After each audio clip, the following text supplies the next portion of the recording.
eu gosto dela e eu não gosto. Acho ela lenta, mas a distribuição dela é melhor. Não, você já estudou, cara. Remada dela perfeita. Tá boa. Perfeita. Tá. Eu acho que ela é um pouco grossa aqui. Eu sinto dificuldade em entrar com ela, sabe, na água, pra cavar. Mas eu queria manter essa proporção. Peraí, você sente dificuldade pra? Sei lá, tanto para você fazer o bloco, quando você enterra ela na água, quanto para você virar assim. Ela enterra? Não enterra. Tá faltando entrar um pouco mais na água, fica muito em cima. Entendeu?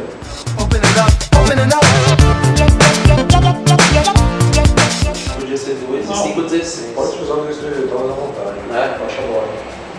Baixa a borda. Baixa a borda. Faz um domi deckzinho um pouquinho a mais. Um pouquinho mais. Pode ser. Não muito, entendeu? Mas tipo, um pouquinho coisa. Vou passar coisa fina, tudo bem. Pra você, pelo seu tamanho, da prancha, eu acho fino. O da rabeta, que eu não... Squash. Squash. Eu não gosto dessa rabeta. Tá, eu também acho mais squash. E leveza eu achei demais. Calma, Eu quero uma chaleca. Mesmo que ela durar menos, literalmente. A gente compra um prêmio aqui lá. Tá bom. Então, o mais leve que tem.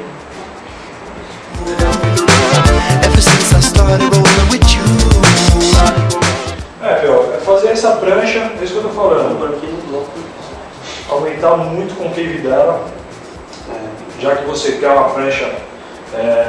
E você quer uma prancha muito rápida, um toque muito mais rápido, é isso que eu estou falando. A gente vai primeiro concave, posicionamento de quilha.